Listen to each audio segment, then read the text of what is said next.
BA part second के लोक प्रशासन के सभी विद्यार्थियों को नमस्कार।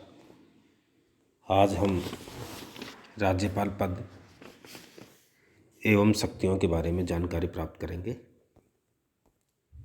पहले प्रस्तावना। राज्य प्रशासन में सर्वोच्च पद राज्यपाल अर्थात गवर्नर का होता है।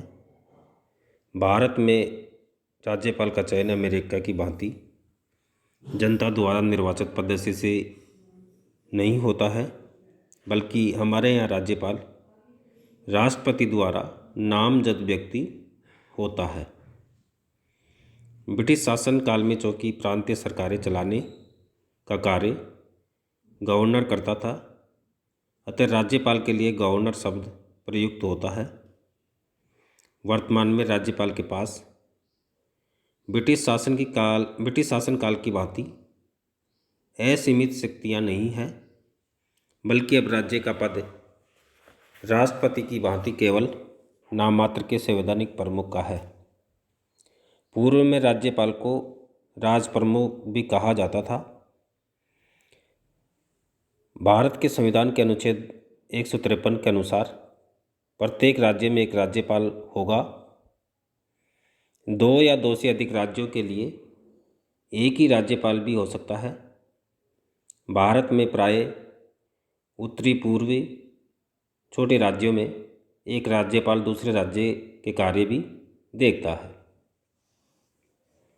संविधान में कहा गया है कि राज्य की कार्यपालिका शक्तियाँ राज्यपाल में निहित होगी, जिन्हें वह या अपने अधीनस्थ अधिकारियों के माध्यम से उपभोग करेगा या उपभोग कर सकता है।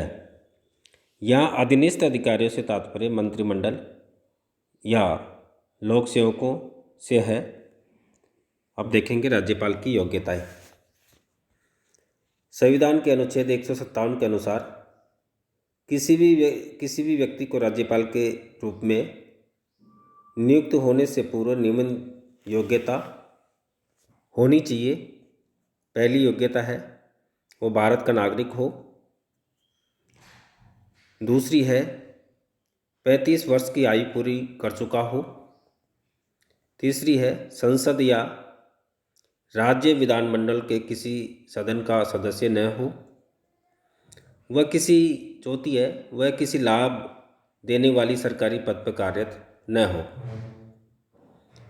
यदि कोई व्यक्ति राज्यपाल पद पर नियुक्ति किया जाता है तथा वह किसी विधानमंडल का सदस्य है या लोक सेवकों का या अन्यत्र कार्यरत है, तो उसकी राज्यपाल पद पर नियुक्ति होने से पूर्व पद या सदस्यता समाप्त मानी जाती है।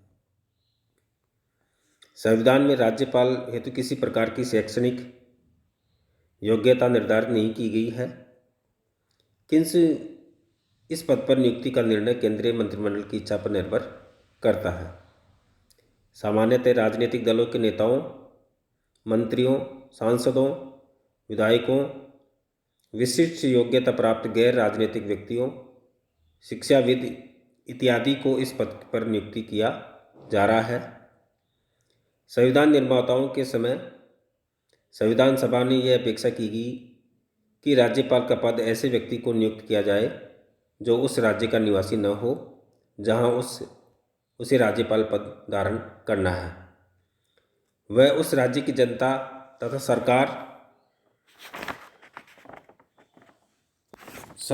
सरकार को स्वीकार्य हो तथा वह ऐसा निष्पक्ष व्यक्ति हो जो अपने विशेष योग्यताओं के कारण संबंधित राज्य सरकार की नीतियों एवं कार्यक्रमों को क्रियान्वयन करने में पूर्ण सहयोग प्रदान करे।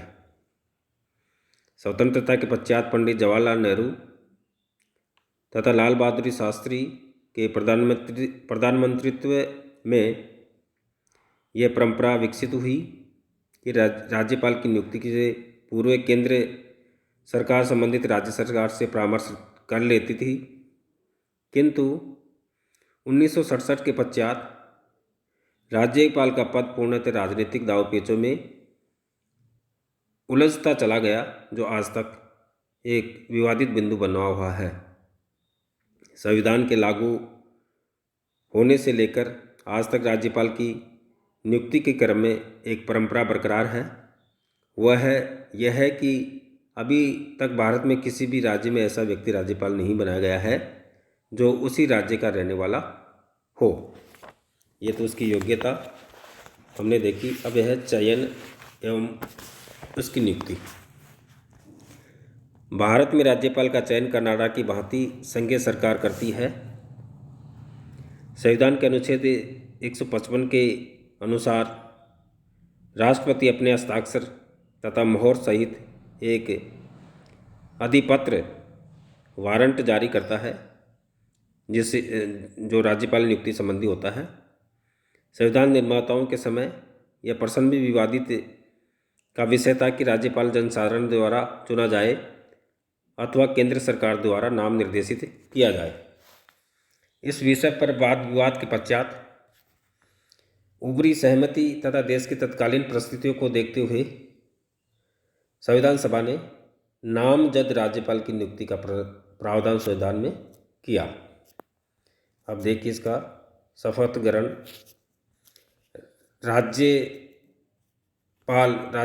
राज्यपाल राज्य सरकार या राज्य में उच्च न्यायालय के मुख्य न्यायाधीश अथवा वरिष्ठतम न्यायाधीश द्वारा राज्यपाल को शपथ दिलाई जाती है।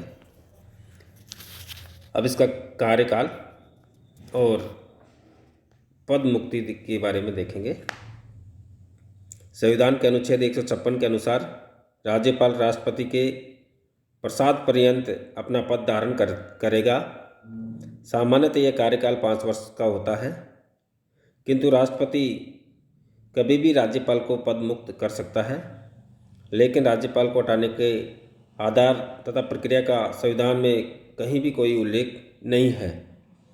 व्यवहारिक स्थिति यह है कि केंद्र एवं राज्य में विपरीत राजनीतिक दलों की सरकारें गठित होने पर राज्यपाल हटाए जाते रहे हैं। अब देखिए इसकी शक्तियाँ एवं कार्य। भारत में संघीय स्तर की भांति राज्यों में भी संसदीय लोकतांत्रिक शासन व्यवस्था को अपनाया गया है। अतः राज्यपाल की स्थिति राष्ट्रपति की भांति संवैधानिक प्रमुख की है, जो सैद्धांतिक रूप से सर्वोच्च दिखाई देती है, लेकिन वास्तविक रूप से सत्ता की शक्तियाँ मंत्रिमंडल में नियत होती है। राज्यपाल की शक्तियों को निम्नांकित बिंदुओं के माध्यम से स्पष्ट किया जा सकता है। पहला जो है बिंदु है कार्यपालिका शक्तियाँ। राज्य की शासन व्यवस्था में सबसे ऊपर का पद पर कार्यरत राज्यपाल राज्य की समस्त कार्यपालिका शक्तियाँ अनुच्छेद 154 के तहत प्रदान की गई है। उन्हें राज्यपाल स्वयं या अपने अधीनस्थ अधिकारियों के माध्यम से प्रयोग करता है। राज्य के समस्त सरकारी आदेश प्रत्यक्ष या अप्रत्यक्ष रूप से राज्यपाल के द्वारा ही जारी होते हैं, किंतु सत्ता के प्रत्यायोजन के कारण यह आदेश लोक सेवकों के हस्ताक्षर के रूप में जनसाधारण के सामने आते हैं। ऐसे आदेशों को इस आधार पर चुनौती नहीं दी जा सकती कि वे आदेश या अधिकार पत्र राज्यपाल द्वारा निर्मित या क्रियान्वित नहीं किए गए हैं। जो कार्यपालिका की संबंधित जो शक्तियाँ हैं वो संक्षेप में इस प्रकार से हैं। राज्य के मुख्यमंत्री की नियुक्ति राज्यपाल करता है। राज्य के महाधिवक्ता एडवोकेट जनरल की नियुक्ति राज्यपाल करता है। राज्यपाल के ही द्वारा राज्य के लोक सेवा आयोग के अध्यक्ष एवं उसके सदस्यों की नियुक्ति की जाती है। राज्य के विश्वविद्यालयों का पदेन कुलाधिपति राज्यपाल होता है, जो कुलपति वाइस चांसलर की नियुक्ति करके विश्वविद्यालय का कार्य संचालन करवाता है।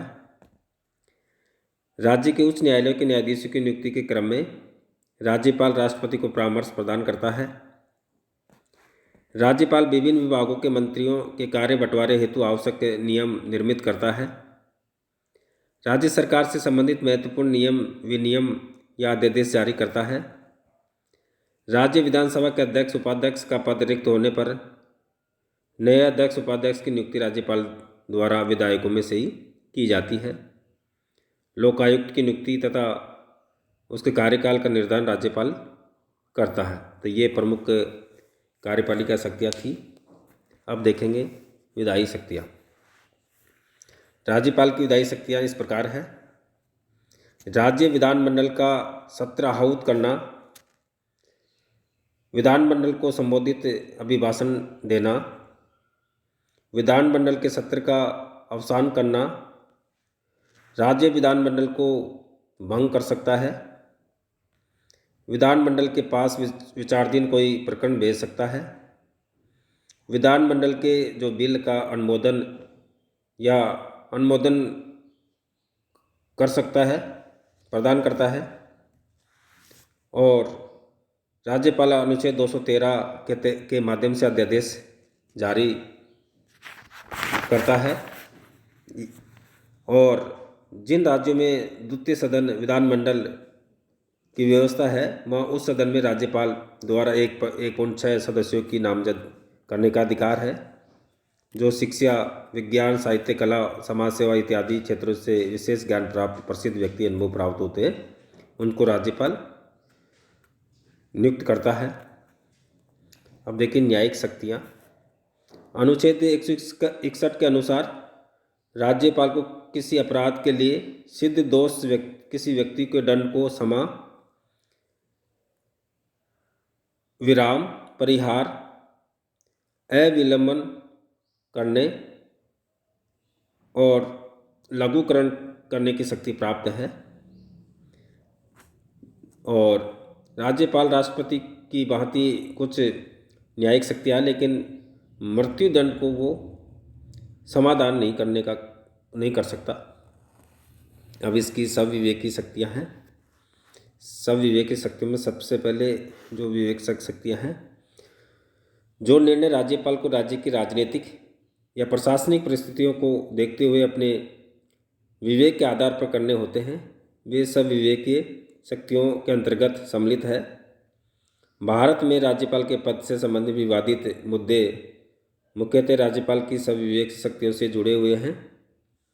सविवेकीय शक्तियों के क्रम में राज्यपाल को मंत्रिपरिषद से परामर्श लेना आवश्यक नहीं होता। यद्यपि राज्यपाल का विवेकाधिकार की संविधान में कहीं भी स्पष्ट और विस्तृत व्याख्या नहीं की गई है, तथापि कुछ परिस्थितियाँ राज्यपाल अपने सविवेक का प्रयोग कर निर्णय करता है। पहला जो सविवेक शक्ति है, मुख्यमंत्री की नियुक्ति। सामान्यतः स्पष्ट बहुमत की स्थिति में राज्यपाल को बहुमत वाले दल के नेता को मुख्यमंत्री के रूप में नियुक्त करने में कोई समस्या नहीं होती, किंतु राज्यपाल की भूमिका उस स्थिति में बहुत महत्वपूर्ण हो जाती है जब किसी भी राजनीतिक दल के पास सरकार बनाने के लिए स्पष्ट बहुमत नहीं होता है। ऐसे अनेक प्रकरण भारतीय राजनीतिक इतिहास में उपलब्ध है जब राज्यपाल ने अपने सविवेकी शक्तियों का दुरुपयोग कर विवादों को जन्म दिया। न्यायविदों, विचारकों, संविधान विशेषज्ञों का मत है कि राज्यपाल को मुख्यमंत्री का निर्धारण करते समय निम्न परंपराओं को ध्यान में रखना चाहिए। सबसे पहले सबसे बड़े दल के नेता को बुलाना चाहिए मुख्यमंत्री के लिए। चुनाव से पूर्व गठबंधन के नेता को बुलाना चाहिए।